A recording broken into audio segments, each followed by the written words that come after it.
Good afternoon, everybody. Everybody having a good Maker Faire? All right. Let me introduce myself. My name is Andrew Terranova. I'm with Make, and I want to kick this off, getting started to Arduino. Let me just show you by show of hands who considers themselves an Arduino expert. Good, because you'd be bored. Do you consider yourself an Arduino beginner, newbie? Raise your hands. That's it? All right, come on. This is the right place for those people. And then how about maybe intermediate, enough to be dangerous? Yeah, me too. All right. So if you know more than me, don't embarrass me up here. All right. So what's an Arduino? What is it good for? So an Arduino is basically a little computer on a board. It's a microcontroller, a microprocessor on a board. It has inputs, and then you run a program, and then it has outputs. That's the most basic explanation. What can you do with it? Just about anything you want to. So people use them to hack old toys, do cool electronic projects. I think an excellent use for an Arduino is to learn to program. If you're not already a programmer, what could be more fun than instead of just sort of writing a generic program to create a project that has a programming aspect to it and bring your project to life. So it's a great way to learn programming. So here are a few examples. The Monkey Couch Guardian can be sitting on a couch and looking for having a sensor to sense when someone comes close. That's an input. There's a program running that's watching for that input on the sensor. And then, of course, if it sees somebody, it's going to do the scary thing, right? Well, what it's doing is it's running an output that runs and closes and starts a motor, and that's an output. So we had an input, the sensor, the programming, and the output, right? Or how about the secret knock gumball machine? Okay, so instead of putting a coin in, you have to knock in a certain pattern, and it's listening. So it's listening for the vibration or the sound. That's an input. Program is sitting there waiting for it. That's your program. And then the output is maybe it fires a little solenoid to shoot your gumball out. Okay? So again, input, program, output. Another example, a sun logger. You can have a little light-sensitive resistor in there. That's a sensor. So it goes to your input. All right, your program mostly looking for it. You could be logging the data. The output could be a like an SDRAM data storage card. Maybe you're tracking the level of the sun over the course of the day. Okay? So let me just talk about a little bit more about inputs for 1 second. There are digital inputs. Digital is like 1, 0, on, off, light, dark, right? So if you had a sun logger and it was a digital input, all you know is there's light, there's no light.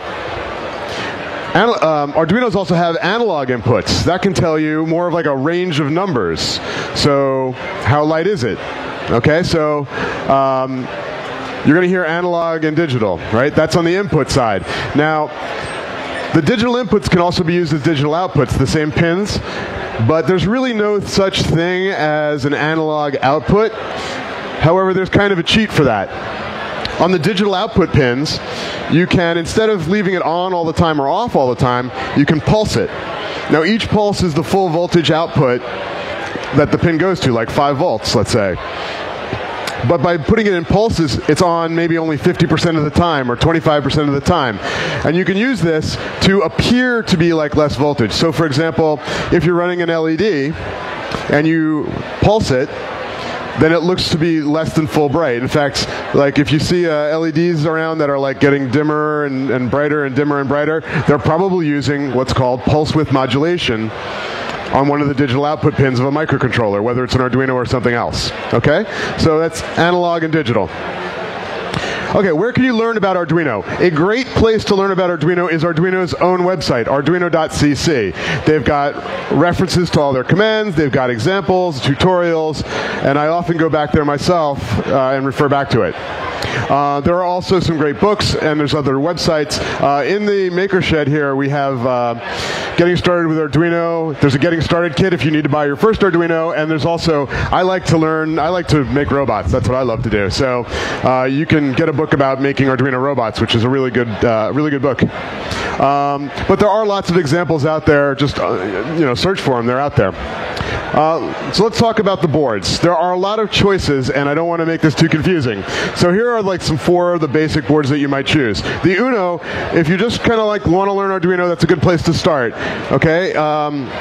Most of these boards run at 16 megahertz. That's the clock speed of the processor. Not too important to know. But the I/O, the input-output, how many pins you have, that's kind of important. The Uno has 14 digital input-output pins, 6 of which can do PWM, that pulse width modulation, or lying to you about how much voltage they're putting out.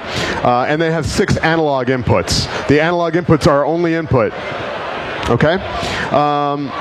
Okay, if you need more for your project, if your project has a lot of I/O, a lot of things you want to monitor, sensors, or a lot of outputs, then the Mega is a good choice. It's a slightly fast, well, it's the same speed processor, but it's a processor that can handle a lot more pins and memory.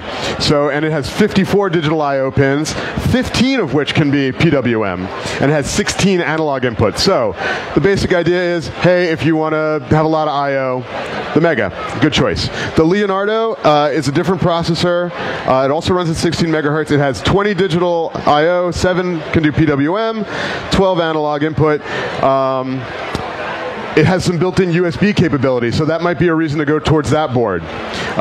It will not. You're going to hear a term called shields. A shield is an expansion board that pops right on top of your Arduino to provide new functions. There are some shields that use a protocol called SPI that the Leonardo is not compatible with. So just be aware of that if you're going down that route. All of those 3 boards use 5 volts. They interface at 5 volts. Okay? The Due is different. It runs at, it's about the size of the Mega in terms of I/O, 54 digital input outputs, 12 PWM, 12 analog, but it runs at 3.3 volts. This is important. Some sensors run at 3.3 volts. But if you choose the Due, then you're going to be dealing with a 3.3 voltage for your pins. If you plug something that runs at 5 volts into it as an input, you might burn out your pin. You could burn out potentially the whole board. So, but you might want that board if you know that the sensors, let's say, you're using are 3.3 volt sensors. So that's the reason to go to that board. Okay. There's a few new members of the family, relatively new. The Arduino robot, it's got like 2 boards on it. I think there's actually 2 Arduinos built on. It's got motor drivers and sensors and stuff built right on the board. Comes as a kit with wheels and everything. And it's all in one package. And then the Yun is new too. It was announced in May at Maker Faire Bay Area, and it's available, I understand, for sale in the US for the first time here at Maker Faire at the Shed.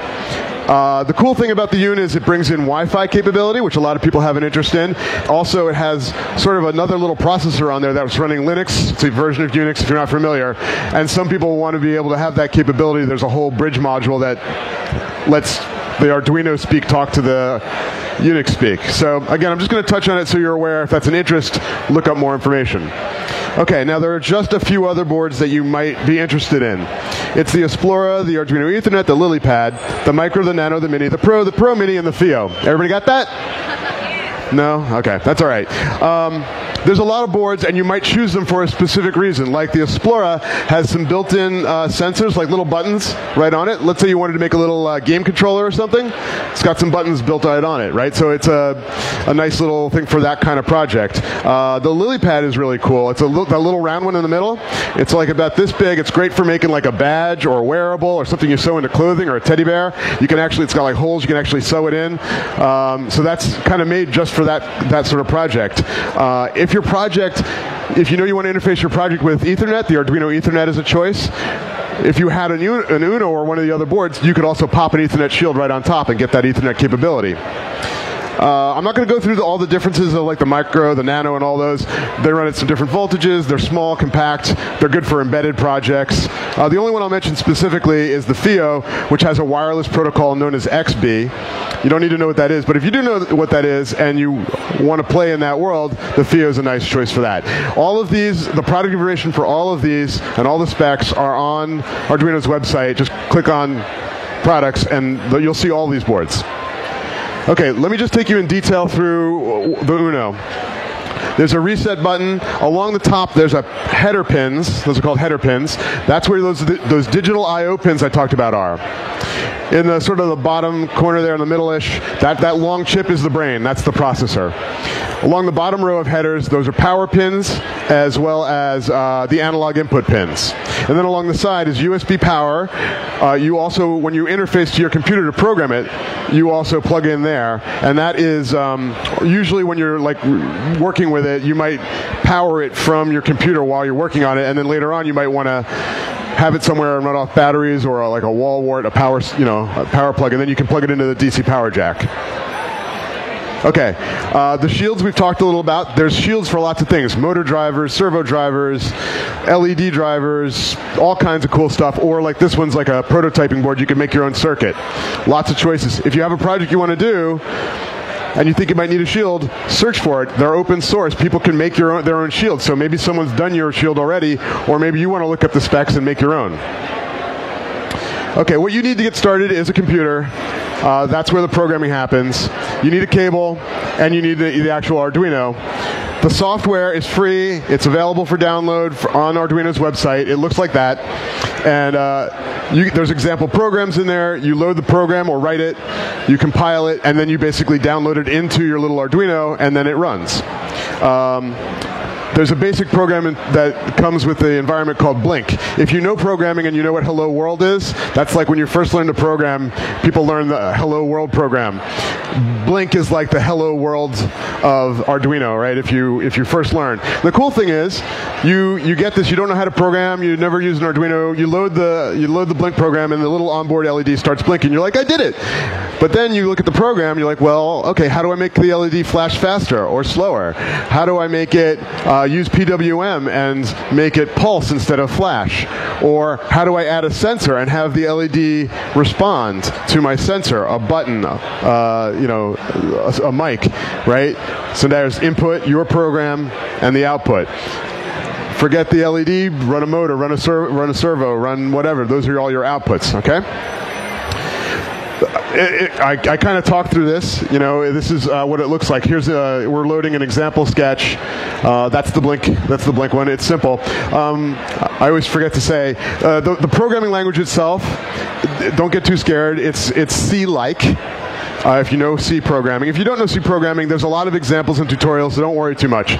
There's some scary-looking, squirrely brackets. It's not that hard, really. But there are also these libraries, right? And the libraries might do something like control a servo or a motor, and the code can be hidden from you and simplified. You don't have to worry about it. But if you are a programmer and you want to learn about it, you can open up the library, look at it, modify it, write your own, whatever. So it kind of hides some of the ucky, scary stuff if you don't want to see it, but it doesn't keep you from it if you want to dive right in. That's my whole presentation. Do we have time for questions? Check the time. Hang on. I think we have time for questions. Yeah. Oh boy. He asked how much money like an Uno costs. I don't actually know. I think it's like 30, 40 bucks, but I'm not sure. They're selling them over at the Maker Shed. They can tell you for sure. I'm sorry, I don't know. Anyone else? Yes?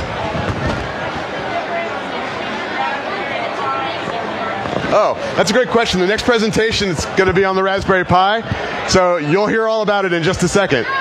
Anybody else? All right. Thank you all very much.